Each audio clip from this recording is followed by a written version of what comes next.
एक गांव में खंडरों के पास एक कुआं था। एक व्यक्ति उस कुएं के पास से गुजर रहा होता है।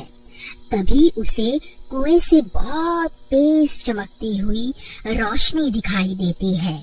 फिर वह उस कुएं में झांक कर देखता है तो उसे कुछ चमकती हुई चीज दिखाई देती है। अरे ये क्या चीज है? ये तो बिल्कुल सोने की तरह लग रही है। फिर वह सूखे हुए पेड़ की मदद से कुएं में उतर जाता है। अरे वाह वाह, ये तो सोने का सिक्का है। लगता है मेरे हाथ कोई खजाना लग गया है। फिर वह सूखी हुई डंडे की मदद से वहाँ खुदाई करने लगता है। अरे वाह, मेरा शक तो सही निकला। मैं तो सच में माला माल हो गया।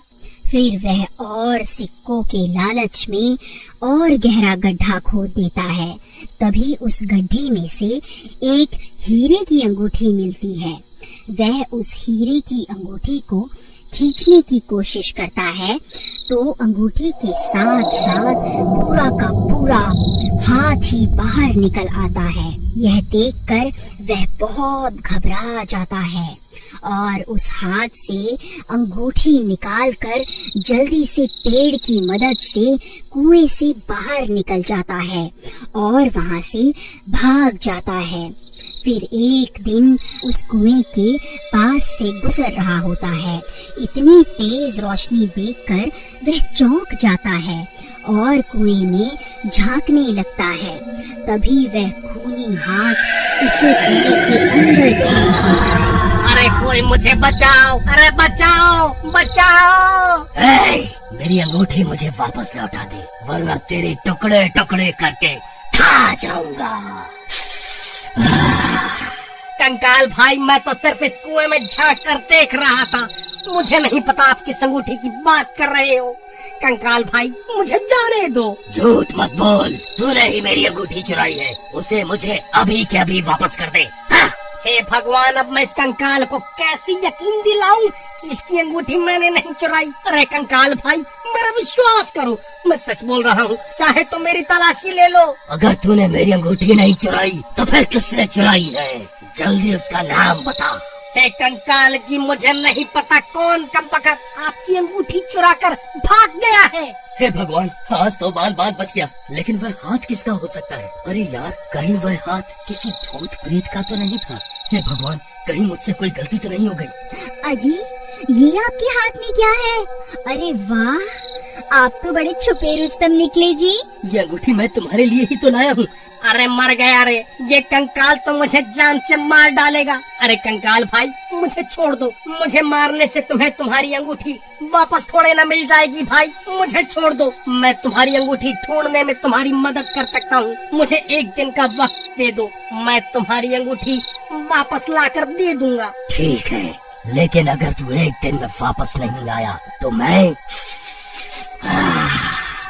तुझे सूंघता सूंघता तेरे घर पहुंच जाऊंगा। फिर वहीं तेरे टुकड़े टुकड़े करके तुझे खा जाऊंगा। ठीक है कंकाल जी, मैं कुछ भी करके आपको आपकी अंगूठी वापस ला कर दूंगा। फिर राजू कुएं से निकलकर दुम दबाकर वहां से सीधा अपने गांव भाग जाता है। फिर सुबह होने पर सीमा पूरे गांव की औरतों को अपनी अंगूठी दिखा दिखा कर उन्हें जलाने लगती है। अजी, आपको कुछ पता भी है? गोपी ने अपनी पत्नी को इतनी कीमती अंगूठी तोहफे में दी है और एक आप हैं जो आज तक तोहफे में एक फूल भी तोड़कर नहीं दे पाए। अभी के अभी यहाँ से भाग जा। वैसे ही मेरा दिमाग खराब हो रखा है और तुझे तोहफे की पड़ी है। जब देखो चिक चिक चिक चिक करती रहती है। चल भाग यहाँ से। ये कैसे हो सकता है? वह भूखा गोपी तो लोगों से उधार मांगता फिरता है, भला उसके पास इतनी कीमती अंगूठी खरीदने के पैसे कहाँ से आए? जरूर दाल में कुछ काला है। फिर वह भागता भागता गोपी के घर पहुंच जाता है। अरे गोपी कहाँ है? जल्दी बाहर निकल। अरे चोर कहाँ छुप कर बैठा है? जल्दी बाहर निकल। अरे अरे, ये चोर चोर क्या लगा रखा है? सही तो कह रहा हूँ। जल्दी उस गोपी चोर को बाहर भेजो और जो तुम ये अंगूठी पहनकर पूरे गांव में घूम रही हो ना, ये वही अंगूठी है जो तुम्हारे पति ने उस कंकाल के हाथ से चुराई है। अरे भाई क्या हो गया, ये सुबह सुबह इतना शोर क्यों मचा रहे हो? देखिए ना, ये कमबख्त राजू बोल रहा है आपने ये अंगूठी किसी कंकाल के हाथ से चुराई है। अरे नहीं नहीं, ये तो मैं शहर से खरीद कर लाया हूँ। राजू, तेरी इतनी हिम्मत, मुझ पर चोरी का इल्जाम लगाता है। मैं अच्छे से जानता हूँ, जब से मैंने अपनी पत्नी को कीमती तोहफा दिया है तब से तुम सब गाँव वाले जले भुने बैठे हो, इसीलिए अनाप शनाप बातें किए जा रहे हो। ए राजू, चुपचाप यहाँ से जाएगा या धक्के मारकर तुझे यहाँ से निकालूं? फिर राजू परेशान होकर वापस अपने घर आ जाता है। तभी उसकी पत्नी वहाँ आ जाती है और उसे परेशान देखकर उससे परेशानी का कारण पूछती है। फिर राजू उसे पूरी बात बताता है। अरे दैया, हम ये किस मुसीबत में फंस गए।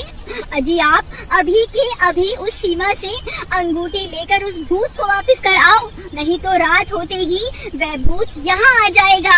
अरे भगवान, मैं गोपी के घर गया था लेकिन उन्होंने मुझे धक्के मारकर घर से बाहर निकाल दिया। अजी मुझे लगता है वह इतनी आसानी से अंगूठी नहीं देने वाली, मेरे पास इसकी एक तरकीब है। फिर रात होते ही राजू और अनीता गोपी के घर के बाहर पहुंच जाते हैं। भगवान, वह देखो, ये वही अंगूठी है जिसकी तलाश में हम यहाँ आए हैं। अजी लेकिन हम इसकी अंगूठी उतारे कैसे? अगर हमने कोशिश भी की तो ये उठ जाएगी। तुम सही कहती हो, हम इसकी अंगूठी निकाल नहीं सकते। मेरे पास एक तरकीब है, क्यों ना हम इसे ही उठाकर उस कुएं के पास रख आएं, जहाँ वह भूत रहता है, वह अपने आप इससे निपट लेगा। फिर वह दोनों धीरे से उसकी चारपाई को उठा लेते हैं और धीरे धीरे जंगल की ओर चल देते हैं। कुछ ही देर में वह उस खंडहर के पास पहुंच जाते हैं। फिर वहां पहुंचकर वह उस चारपाई को कुएं के पास रख देते हैं। अरे कंकाल जी, आप कहाँ हो? देखो, मैं आपके लिए तोहफा लाया हूँ। आप खुद ही बाहर आकर अपनी अमानत वापस ले लो। चलो प्रीतम, हमारा काम तो हो गया, अब यहाँ से जल्दी से निकल लेते हैं। फिर वह दोनों वहाँ से भाग जाते हैं और एक पेड़ के पीछे जाकर छुप जाते हैं।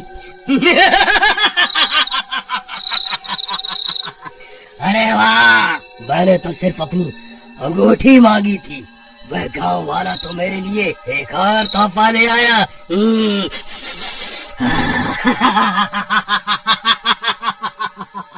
हे भगवान, ये सीमा कहाँ चली गई? उसकी तो चारपाई भी गायब है। कमबख्त मेरी पत्नी को चारपाई के साथ ही उठा कर ले गया। अरे प्रीतम तुम कहाँ चली गई? तभी गोपी सीमा की तलाश करने लगता है। अरे भाई, तुमने मेरी पत्नी को कहीं देखा है क्या? हाँ भाई, अभी वो राजू और उसकी पत्नी तुम्हारी पत्नी को चारपाई पर लेटा कर कहीं ले जा रहे थे। मुझे लगा शायद तुम्हारी पत्नी की तबीयत खराब होगी। हे भगवान, कहीं वह दोनों उस खंडहर की तरफ तो नहीं गए? फिर वह भी भागता भागता उस कुएं के पास पहुंच जाता है और वहां पहुंचकर हैरान रह जाता है। अरे नास मिटो, मेरी पत्नी को उस भूत के हवाले क्यों कराए? अरे मर गई रे, ये मैं कहाँ आ गई?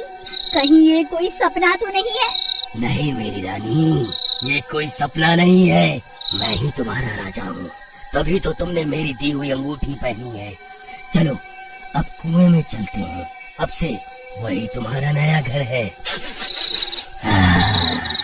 फिर वह कंकाल सीमा को अपने कंधों पर उठा लेता है और उसे कुएं में ले जाता है। अगर आप आगे की कहानी देखना चाहते हैं तो कमेंट करके जरूर बताएं।